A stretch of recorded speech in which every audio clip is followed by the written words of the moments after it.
This is Sunday the 15th of September, 1985.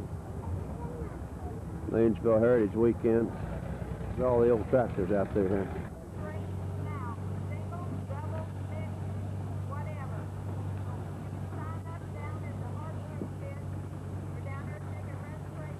Here's some of the old steam engines here getting fired up. They're getting ready for the thrashing here today.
The tractor ready to go, Scott? Yeah. Only thing is, it's in the heaviest class. It's in the heavy class, huh? Yeah. Did y'all weigh it in yet this morning? Well, they was afraid it'd break the beams. Well, I believe they ought to give you a little leadway on that, don't you? Yeah. It's estimated in at 6,700 pounds. Oh, they got you guys way too heavy on that. They probably put you in the wrong class there. We'll find out when they start pulling. I imagine that old tractor will make them others look funny. We'll find out. Yeah, Daddy was talking about if he put into little of a competition that it would stir up some people with the other tractors saying, hey, that thing's too heavy. That's Dennis and Doug out there now, I believe. Yeah. Looks like they're a nervous wreck. They're just pacing back and forth. See them out there? Yeah.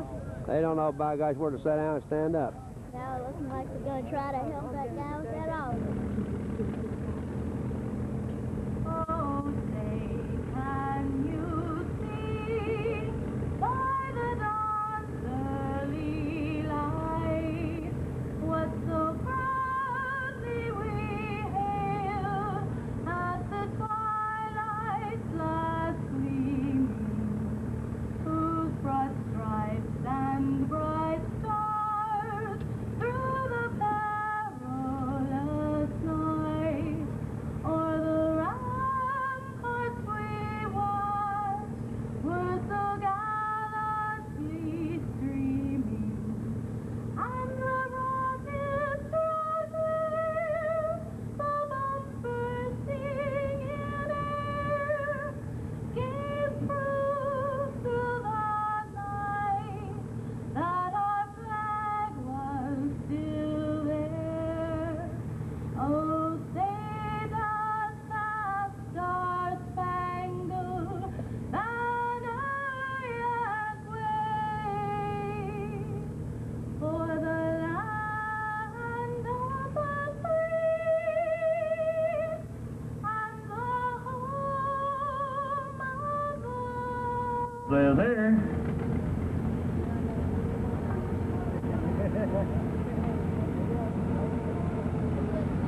I don't believe Dennis is going to get as far as... Folks, they wouldn't kick you sometimes too, wouldn't they? Just about like you wheel somebody that big clothes.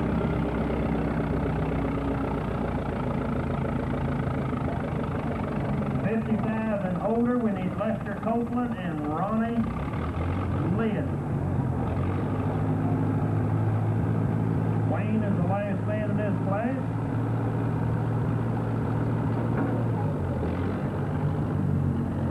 Last night, got the old age sentinel there. Leroy Bickle from Cardin on a B John Deere.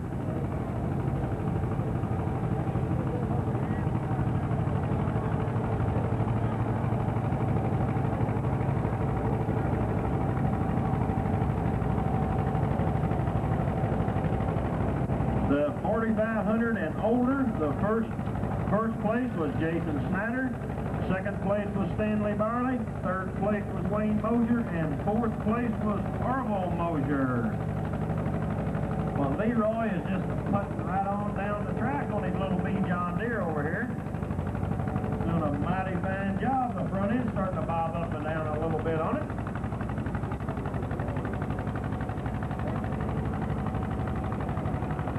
Doing a real fine job, kind of blowing some of the cobwebs out of John there. He hadn't been full that hard. The H International.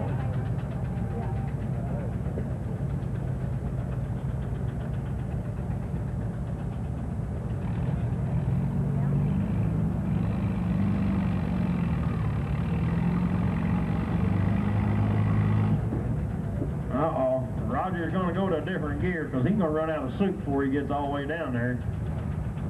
All the years they've been around, they never wear out hardly. The country's full of them yet. These old 80s and these John Deeres and H&Ms. They've really done a lot for the prosperity of the farmer in this country. Well, here comes Roger on the 8. Got her up in second gear. I believe the, yeah, he's too high gear. Roger, you ought to have her in low gear. Roger's got a second full. He'll come back and probably change gears in her again. First call for the 5,500 pound class. First call for the 5,500 pound class, gentlemen. Leroy Bickle on a B John Deere. I believe he's got her down in low gear, Buck. I believe that's what Roger's going to have to do, is give it the throttle in low gear and let the old AG.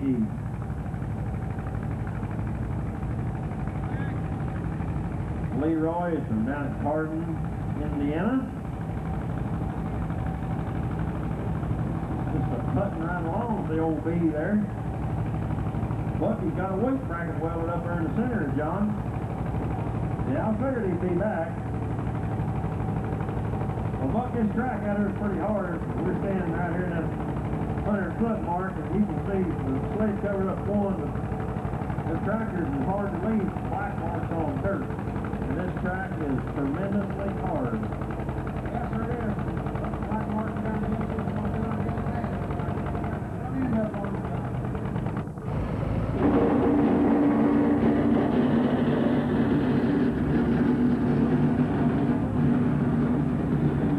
Rough riding, old gentleman. All steel wheel. I think Daddy's going to push it down.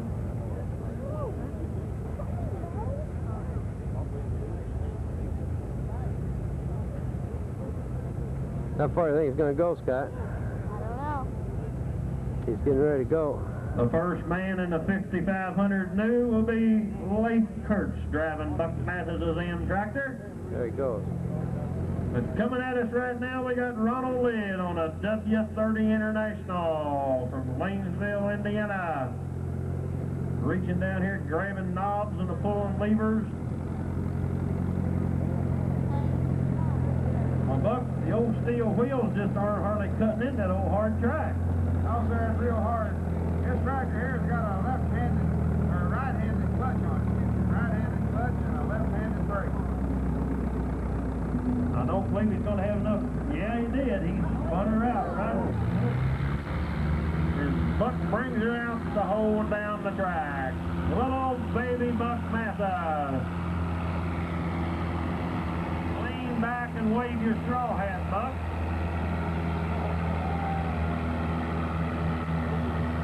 Well, he sure does compress the spring down on the seat, doesn't he? Yeah, I can use it. I believe he's got a heavyweight spring in there. There's 3 of them, okay. Well, Buck's leaning back in that seat.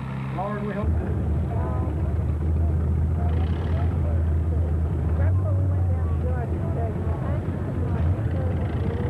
Number 2, Buck Mathis number 3, and Buck Mathis number 4. Buck, you can't win twice.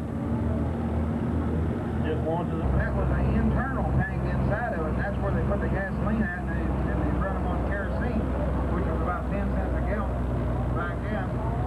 But these old tractors, they had 48 horsepower, these W40s did.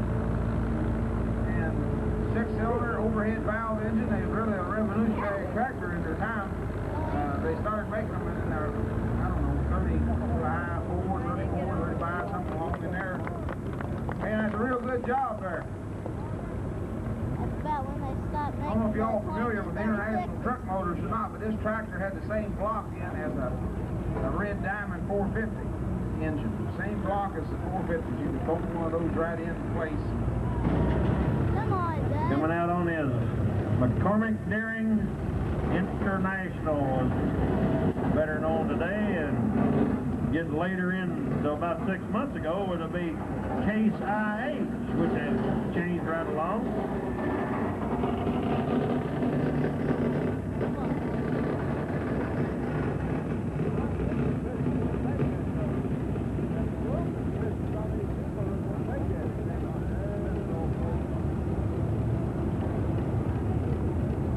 .2236 McCormick Deering, 22 horsepower, steel all the way around.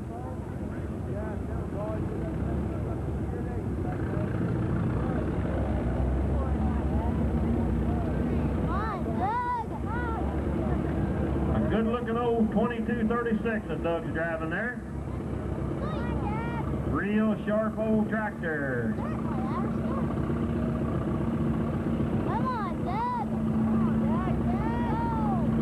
Got the exhaust coming out the left side over here. Doug, hang on now. I don't want you to fall off. Okay.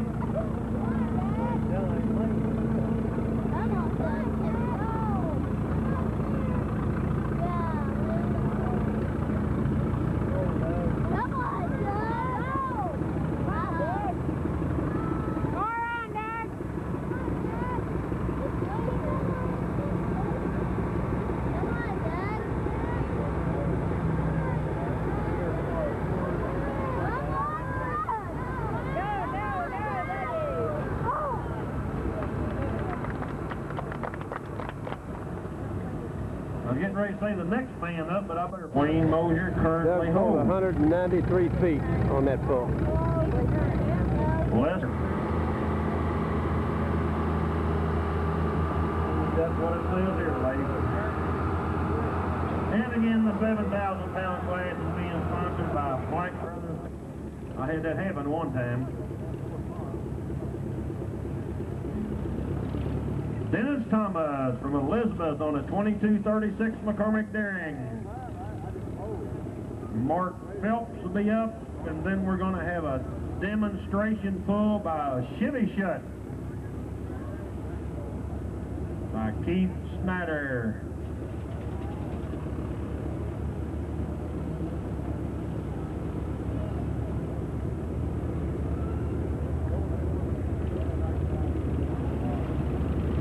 Immediately following the Chevy Shut will be the steam engines, and immediately following it will be King Crunch number 3 to crunch some more cars.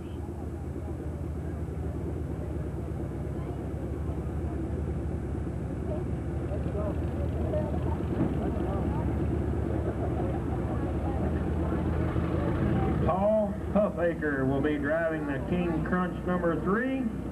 The 1985 Chevrolet Blazer with 5-ton axles, custom frame, 388-inch stroker Chevy engine, steers from both front and the rear.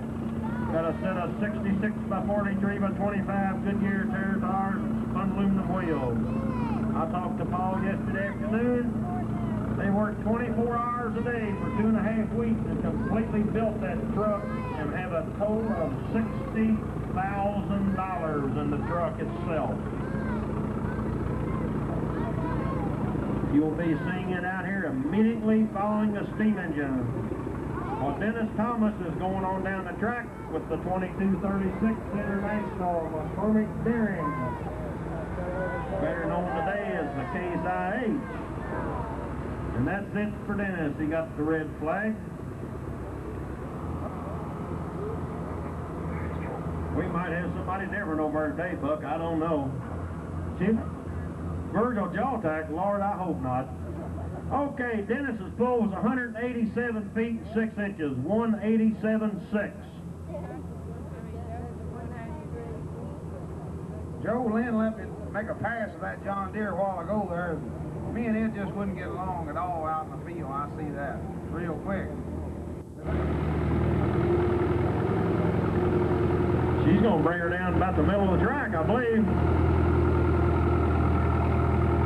Carol Brawl from Fredericksburg, Indiana on the A. Alice Jumpers, and a pull-off here between her and Mark Pip. Come on, Carol, show him how to do it. Come on, ladies, you're not cheering her on over there. I don't hear anything. Come on, let's cheer Carol on.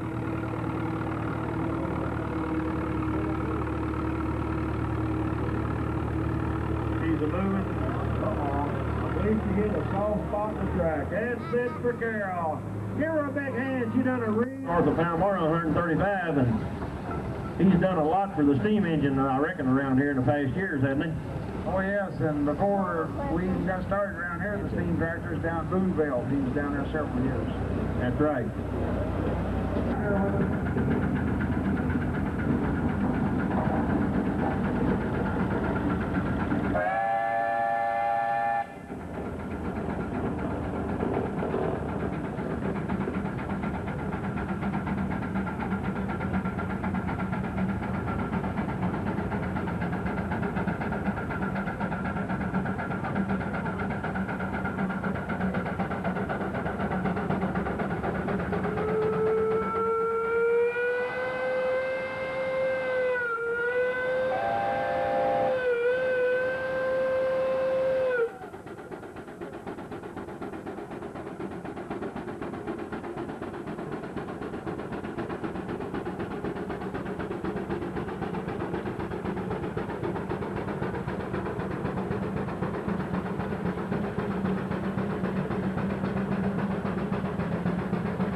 Well, 1905, 80 years old, if you can imagine that.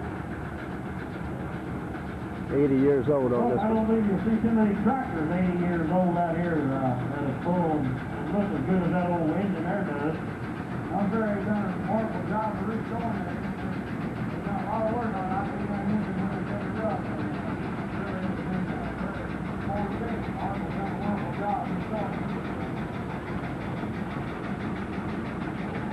Well, case engine.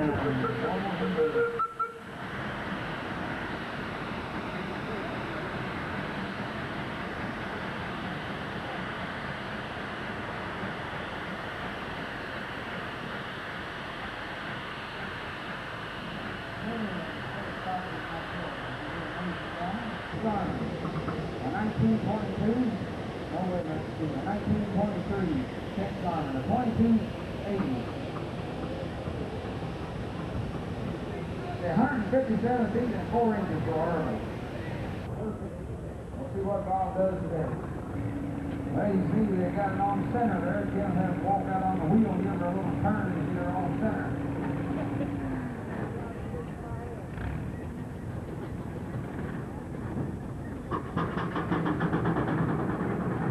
Okay, here's Bob going down right here with him.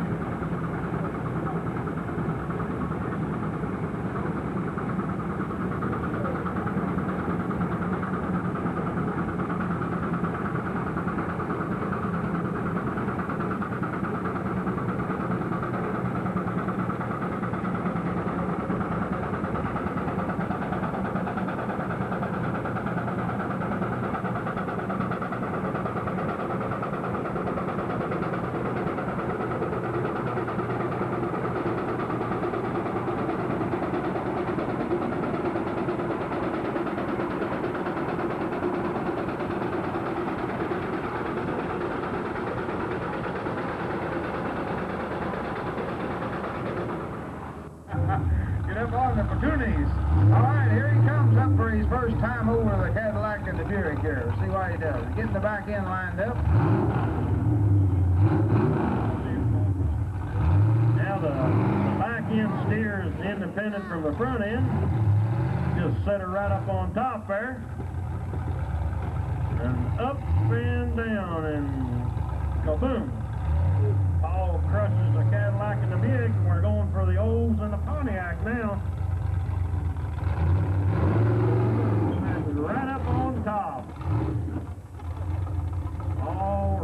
just sits up there just like he owns everything. I want you to look at this, ladies and gentlemen. You talk about easy to work on. Just raise this thing right up, change the old spark plug, do whatever you want to do with it there. Paul blows his horn. Give everybody a big wave out there, Paul. Give him a big hand there, ladies and gentlemen. Paul Huffaker from Houston, Texas.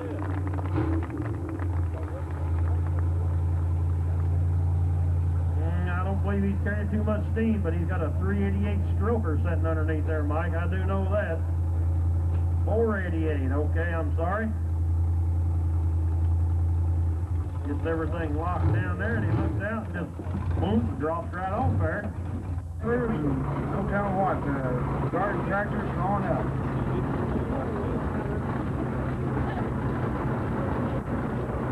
Glenn Mathis on a Kurt Garman 1923 model. Mr. Mathis has been in this parade of Buck since the beginning of 10 years ago. Blow the whistle there for the folks a couple of times. Play us a tune.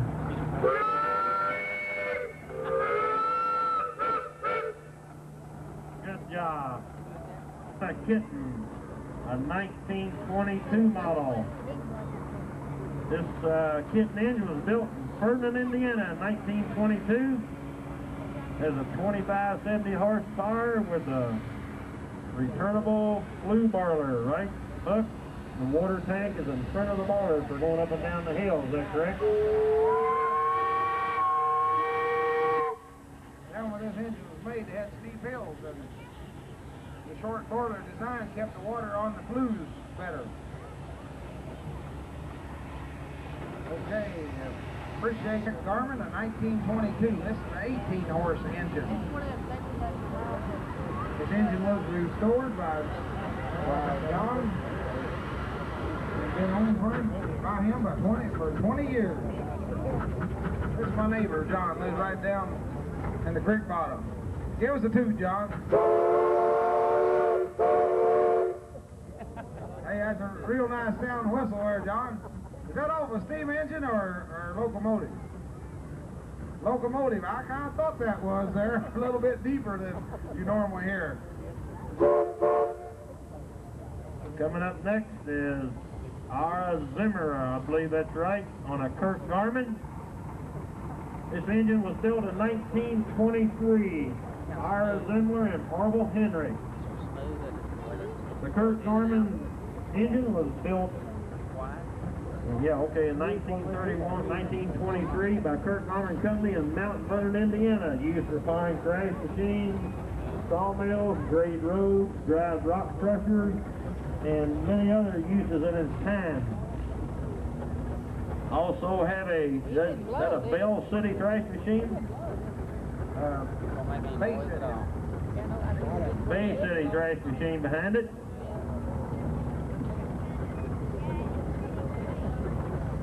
It's a Bell City, it says right here.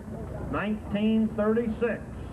Was given to the Heritage by owned by Paul Sherman, Wisconsin. They are here today. Give you a binder also, didn't they? Okay, the next entry we have is Dr. Kleiner's engine from Louisville. It is a 65 horsepower case built in 1924. Sitting right there chugging along. If you hear a little bit earlier, you've seen this engine pull in the pulling contest. Okay, this engine is back home again, they say. A bird seat, a 1920 bird seat. That is a Clover Huller, is what it is, going along behind. Clover Huller. Formerly owned by Bob Wilmot from Georgetown. Maynard Lambertus is driving the Alice Chalmers, built in 1934. And he is pulling a corn chiller, formerly owned by Bill Martin of Crandall, and is in operating condition. Was used this year in demonstration. Got a John Deere T. Driven by Dale Walton. You got fenders on your tractor, Dale. That keeps you out of the wheels, don't it? Hey, and a good running old John Deere. And manure spreader is a Galloway manure thoroughbreder. They're owned by horses for sure there.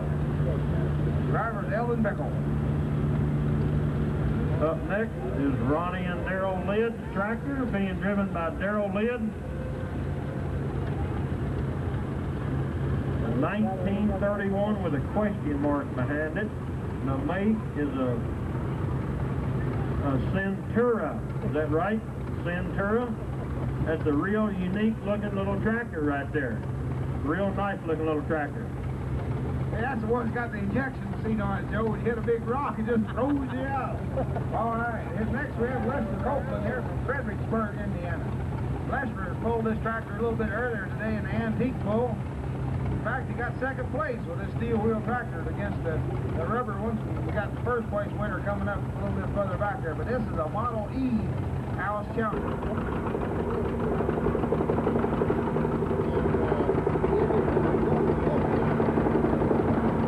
Here's the little tractor that's doing the pulling.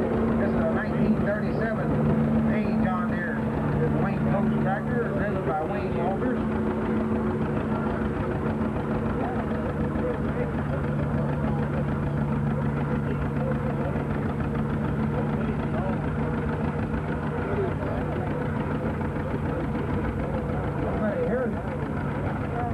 Okay, we missed one there. Had a little extra help. In 1949. 10 horsepower. This is a real good garden tractor, or tractor to cultivate tobacco with. When it first came out, and a lot of people still use them to cultivate gardens and also cultivate tobacco. A rear engine powered little tractor, which don't have much of a platform and don't have a round steering wheel either, Buck. Man, make a grab for that, Joe, just misses with me. A butterfly steering wheel. Yeah, you certainly can. You're just right over top of your work there and really see what you're doing. I've seen some models of these tractors down here at one of the stands. Yeah, I didn't see that. Toy. Okay, coming up next, we got Denis Thomas from Elizabeth, Indiana, with a John Deere A, a 1936. It says an unstyled A, driven by Denis Thomas. This tractor hadn't run since 1952 until it was restored in 1983. Looks like he's done a good job to crack them right off real good there. Thank you for being there. Up next, we have another tractor by Denis Thomas, a 1943 different style A John Deere, driven by Scott Thomas. This tractor was bought in Minnesota in the late 40s and trucked to Elizabeth by Walter Russell, and has remained since on the Russell farm, which is now owned by Denis Thomas. You know them front hubs on that tractor, Joe, I've never seen anything quite like it. Oh, you know why they're that way, them front hubs? Never seen one either. That's a little bit different design on that for some reason. Maybe it's inside out, I don't know. Okay, here we have Denis Thomas himself coming up right here on his 2236 International, a 1930 model. This tractor was bought from Jacoby Sales in 1931 by Andy, oh my goodness, S-T-E-R-S-T-E-D-L-E-R, whatever it is. It says owned by their family until 1984. Okay, here we go. Okay, up next we have the owner Zeke Combs on a Farmall B in 1940. Jake Roach. Roach. Roast. Beef roast. Okay, that's close enough. As long as you know who you are, and we'll call you for dinner. Okay. Farmall F14, 1939 model, purchased by Roy Hamilton from Evans in Lanesville, Indiana. Got his saw mantle on the front. He can't run too fast here. Got steel on the back and rubber on the front. Did them come out from the factory like that? Some did. Okay. Have you sawed much wood on a saw like that in your time? Yeah, quite a bit. I have sawed a little bit. I got a saw mantle on an old 8. They are very dangerous unless you're really familiar with them. You gotta keep your fingers the right place. Their nose about.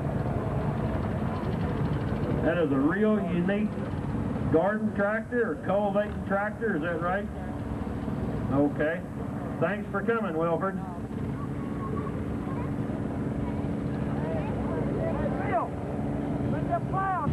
Here in the west end, Louisville, I believe. On 7th Street. Yes, sir. Okay, your turn, Joe. Thank you, Buck. Paul Snyder is the owner of this, driven by Jeremy Albers on a Massey Harris pony, a 1947 Massey Harris.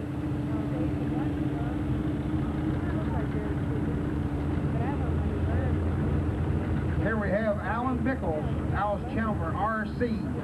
I believe that's my neighbor's old tractor down Cypress, is that right? Frank Cypress' old tractor? Oh no, okay. Kyle Glites is driving it, a 1939 RC Alice Chalmer. I know Sam Barley myself had the auction down there that day, and Alan stood down there all day. He was there the day at the time the sale started, and we sold the tractor. I don't know when. Minneapolis Moline, 1952 model. Buck, when was the last Minneapolis Moline built? Do you know? Right in that time someplace in the early 50s, but you know the big Ford tractor company in Longport was the dealer for those at one time. Okay. I know I've seen a few tractor pulls where we had some big... $50 for the tractor and electric system, which included lights and starter, cost another $50. So he didn't buy the electric system. He figured he could do a lot of cranking for $50. Okay, up next, the owner is Archie Blank and Bill Liskowinski from Lanesville on an Alice Chalmers E. Was built in 1930. Just a perking right along there, Buck. That also has the old cranker out there in front. A real rough riding old tractor. I tell you, if you hit a rock with them front wheels, you best have a good grip on that steering wheel. You're going to end up with a broken wrist. I know what